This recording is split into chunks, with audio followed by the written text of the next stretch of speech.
Hi, this is Rudy Jones. Welcome to the South Carolina College Baseball Recap for Sunday, April the 12th. There were 11 games involving state teams played on Sunday. Let's take a look at some of the action. Over at Doug Kingsmore Stadium in Clemson, Gavin Gallagher hit a 2-run homer in the first inning, and Tyler Howell hit a 3-run homer in a 5-run fourth inning, and North Carolina went on to beat Clemson by a score of 12-5 to win that ACC series by a score of 2-1. The Tar Heels, who are now 30-6-1 overall, 13-5 in the ACC, scored in the 4th, 5th, 6th, 7th, and 8th innings to pull away from the Tigers. Clemson fell to 23-15 and 5-10. For Clemson, Tyler Lichtenberger was 2 for 4. He was hit by a pitch and scored a run. Down in Clinton, James Green's 2-run single kept a 4-run 8th inning, and Presbyterian beat Winthrop by a score of 12-10 to win that Big South Conference Series 2-1. The Eagles went into that series unbeaten in the Big South, but now they got 2 losses. PC's now 8-29 overall, 4-8 in the Big South. Winthrop fell to 23-13 and 7-2. It's a pretty good finish to the week for the Blue Hose after they went into Georgia on Tuesday and got beat 28-3. For PC today, Andrew Albertus was 2 for 4 with a walk, a run scored, and 3 runs driven in. Down in Patriots Point, College of Charleston rallied from a multi-run first-inning deficit for the third straight day and went on to beat North Carolina A&T 10-5 to complete a sweep of that Coastal Athletic Association series. The Cougars fell behind 4-0 on Friday, 3-0 yesterday, and 4-0 today before going back to win. Charleston's now won 5 straight games. They're 16-19 overall, 8-7 in the CAA. North Carolina A&T fell to 9-25 and 3-12. Dylan Johnson and Stowe Rogers drove in 2 runs apiece for the Cougars, and Chad Holbrook's son Reese had another good game. He was 2 for 4 with a stolen base and 2 runs scored. Over in Spartanburg, Cade Collins and Logan Tribble had 3 hits and an RBI apiece, and Wofford completed a sweep of the Citadel 5-3 in Southern Conference play. The Terriers are now 25-11 overall, 8-1 in the SoCon. Citadel fell to 16-19 and 3-6.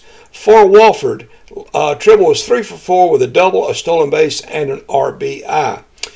Florence Darlington Tech completed a sweep of USC Salkehatchie with a 15-2 run rule win. For the Stingers, Kevin Bruno was 4 for 4 with 2 runs scored and 2 RBI. Elsewhere, Gavin Spires singled, doubled, and homered to drive in 4 runs, and Charleston Southern took the final game of the Big South Conference Series over at USC Upstate. That final score was 11-3.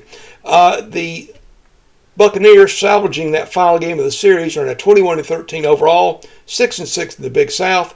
USC Upstate fell to 19-18 and 8-7. Also for CSU, Garrison Burrell had a single, 2 stolen bases, 3 runs scored, and 2 RBI. Tyler Gundelfinger's sacrifice fly in the 9th inning lifted USC Beaufort over Eckerd by a score of 3-2 to salvage the final game of that series. The Sand Sharks trailed 2-1. They scored the tying run in the 9th inning on a wild pitch and then went ahead on the sacrifice fly, held on to win 3-2. USC Beaufort is now 11-28. Eckerd fell to 26-10. Ryan Hansen drove in 5 runs, including the go-ahead run of the 9th inning, as Lander beat Georgia College by a score of 9-8 to win the rubber game of that Peach Belt Conference Series. The Bearcats had to come from behind several times to win that game, and they were up to doing it. The Bearcats are now 24-18 overall, 17-10 in the Peach Belt, and Georgia College is 16-23. I need new glasses, and 10-14. Brody Sanders had 3 hits, drove in a run, and scored twice as USC Lancaster won the rubber game of the series at USC Sumter. The final score in that game was 5-4. For the Lancers, they are now 22-20 overall, 9-14 in Region 10. USC Sumter fell to 26-16 and 12-11. For Lancaster, Tommy Zimmerman had a double, a walk, and drove in 2 runs.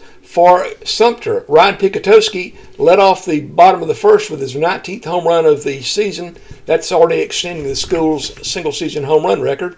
And Carew Bates homered twice. Elsewhere, Arkansas State scored 5 runs in the 5th inning and held on to beat number 11 Coastal Carolina by a score of 6-3 in a Sun Belt Conference series. The Red Wolves are now 21-14, 7-8 in the Sun Belt. Coastal fell to 26-9 and 13-2. Dean Mijos had a double and drove in all 3 runs for the Chanticleers, and also Blagan Pato was 2 for 3 with a walk and 2 runs scored. And the final game of the day, Gaston College broke open their tie game with a 10-run second. It was 6-6 going into the bottom of the second, and completed a sweep of USC Union by a score of 21-6 in 5 innings. The Rhinos are 42-3 overall. They lead Region 10 with a 21-3 record. That's 2 games ahead of Florence Darlington Tech with 6 games left in region season. USC Union fell to 25-19 and 8-15. In the ACC, one other thing, Benedict and Albany State postponed their game again. Albany State's coach had some issues with the field conditions in Columbia. Don't know when they're going to make it up. Hopefully they'll let me know when and if they do.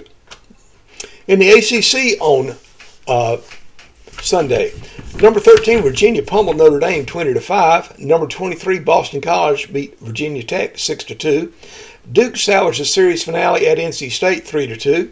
California blistered Pitt 13-2.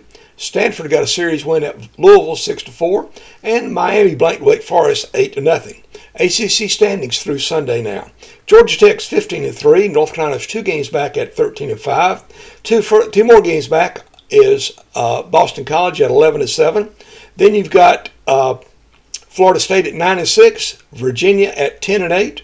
Miami and NC State at 8-7. Wake Forest is at 9-8.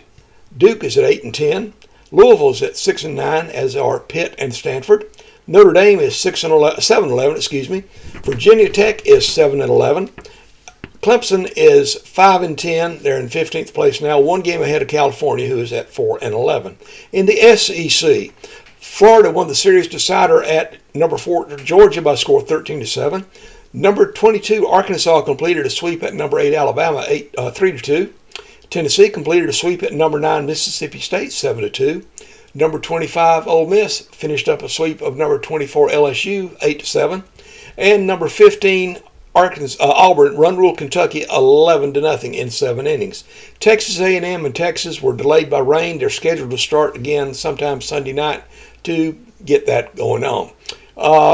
Right now, not counting that A&M Texas game, Georgia still leads the SEC with an 11-4 record. Texas A&M and Texas are both at 9-5. That'll change if they get to play Sunday night. Florida's at 9-6. Alabama is at 8-7, as are Auburn, Arkansas, and Ole Miss. Kentucky, Mississippi State, Auburn, Tennessee, Vanderbilt are all 7-8. LSU is 6-9. South Carolina is at 5-12, and Missouri is at 3-12. How about the schedule for Monday, April the 13th? One series we know going on for sure is the Conference Carolinas JV or developmental tournament in Florence at Sparrow Stadium. In the first semifinal, Barton's JVs play Belmont Abbey at noon. Then the Southern Wesleyan JVs play Ferrum at 3 o'clock. The winners of those 2 games play at 6 o'clock for the JV championship of Conference Carolinas. Albany State and Benedict perhaps may be playing on Monday. Don't know for sure. I haven't gotten confirmation one way or another. But I would say is leaning toward not being played right now based on what I've seen and been able to infer. Anyway, that's it for the South Carolina College Baseball recap for Sunday, April the 12th. A little bit later tonight, I'll be doing That Was the Week That Was in South Carolina College Baseball. I'll post that for you. But for now, this is Rudy Jones of PalmettoStateBaseball.com saying good night. Jesus loves you.